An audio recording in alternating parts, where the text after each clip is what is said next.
And the top three, all. Time now to take a look at the weekend weather. Matt Taylor's here in the studio. Hello, Matt. Hello there, Michelle. Well, we can promise a little bit of sunshine for just about all of us this weekend, but there will be a few common themes as well. And one of those will be the wind. A very windy weekend in store, making it feel a little colder than temperatures would suggest, and feeding in some showers as well. Now, the showery, windy story will probably just about hold tonight. We do clear away some of the more persistent rain across northern and eastern areas, but we're left with a legacy of a lot of cloud, that strengthening wind, and there will be some outbreaks of rain or drizzle. Clearer conditions will be to the northeast, where we could see temperatures drop low enough for some ice, but for most, a generally mild night. But it will be a cloudy, damp and windy start to the weekend across the board. Light rain or drizzle, really. Nothing too substantial, but slowly and surely, skies will brighten from the north, although we'll always hold a cloud onto central and southern parts. But if we take a look around during the afternoon, as skies bright and the wind will actually strengthen for some. Be a windy day throughout across parts of Scotland, but we could see winds touching 60, 70 miles an hour, particularly in the northeast by the end of the day. 60 miles an hour across Northern Ireland and into northern England, including the Pennines. But here it should be a dry and fairly sunny afternoon, just 1 or 2 showers. Gusts to 50 miles an hour possible further south as well. But you notice that further south, the breaks in the cloud are a little harder to find, and these southern coastal areas, it could stay rather cloudy and fairly damp all day. Temperatures 7 to 11 degrees, but feeling colder in the wind. Now, the cloud in the south is due to this weather front. Just watch how it returns its way northwards through the night and into Sunday. A mild, windy night again, and as this weather system sweeps through, we start Sunday with some heavy rain and hill snow across Scotland and northern England in particular. But that gets out of the way quite quickly, and compared to Saturday, if anything, it brightens up a little bit quicker. We see more in the way of sunshine to southern and eastern areas through the afternoon, but it's still very windy, still some showers in the north and west, and still feeling a little bit colder than temperatures of 6 to 10 Celsius would suggest. 5-day forecast on the website, but have a good weekend. Michelle. Thanks very much, Matt. Nearly 6:30 now. Stay with us. It's time to join the BBC's news teams wherever you are. Goodbye.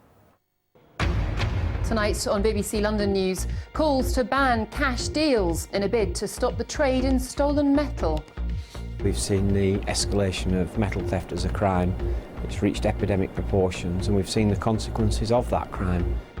But the plans look unlikely as an attempt to change the law fails. Also tonight, a multi-million-pound project to extend Pinewood Studios is scrapped after the government blocks planning permission. Plus, a call to criminalise squatting as a dead woman's house is taken over.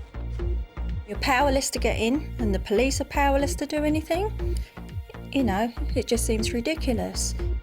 And also on the programme, it's the casualties. They're the ones that you said you always protect, the ones you said you fight for.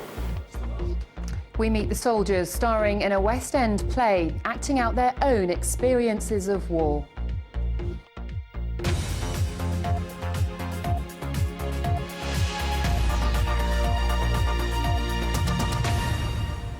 Good evening and welcome to the programme. It's a crime that's brought railway services in and around the capital to a standstill, desecrated war memorials and cut phone lines for days at a time. And it's estimated scrap metal theft is now taking place up to 8 times a day. One MP is calling for cash payments for scrap to be banned. But his attempt to try and make it law has fallen at the first hurdle, as Carl Mercer reports. It's like doing a bank today. As a BBC London investigation showed last November, there are plenty of people out there willing to pay cash for stolen metal. We went to 2 scrapyards who had no qualms about handing over money for wire and road signs they believed had been stolen. Incredible. It's just these sort of practices that this man wanted to stop. Graham Jones trying to get a private member's bill through Parliament that would have brought strict controls into the industry. His efforts failed due to lack of government support for the bill. I think, as your report shows, that there's a lot in the scrap metal industry that are dealing in illegal metals, and we've seen the escalation of metal theft as a crime. It's reached epidemic proportions, and we've seen the consequences of that crime. Both the Met and the British Transport Police now have special squads to tackle the problem. Delays for commuters because of metal theft up 700% in the last 2 years. We're not the experts on legislation change, but what we're sort of saying is we support legislation change, and we actually want to make it more difficult for thieves to dispose of their goods effectively. So Gary's come in today and he's bought some electric motors and some copper tube. This company in Stevenage is already using the sort of system that Graham Jones's bill aimed to make standard across the country. A computerised system that registers everyone who comes in to sell scrap metal. with IDs taken and records kept. You can see I've got his photo ID here, his utility bill here, his driving licence here. It would also have banned cash payments, something this firm would have welcomed. Metal theft is a huge problem for society. For every one of us, it affects our back pockets. The government needs to act quickly. The problem is now, not in 2 or 3 years' time, when they actually get round to making the changes.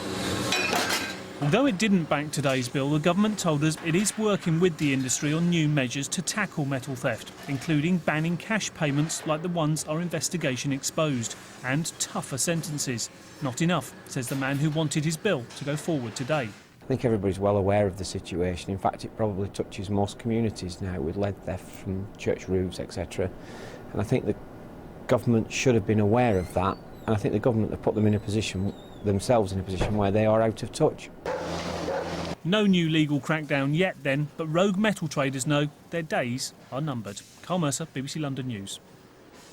Well, plenty more to come ahead of 7, including the hundreds of Olympic homes going to the capital's poorest boroughs.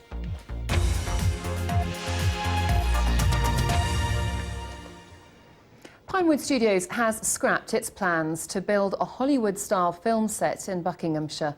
The £200 million project would have seen more than 1,000 homes and 16 streetscapes for use in films, as well as a school and sports facilities. But the plans were rejected by the government because they would have meant building on greenbelt land. The decision comes just a couple of weeks after David Cameron visited the studios.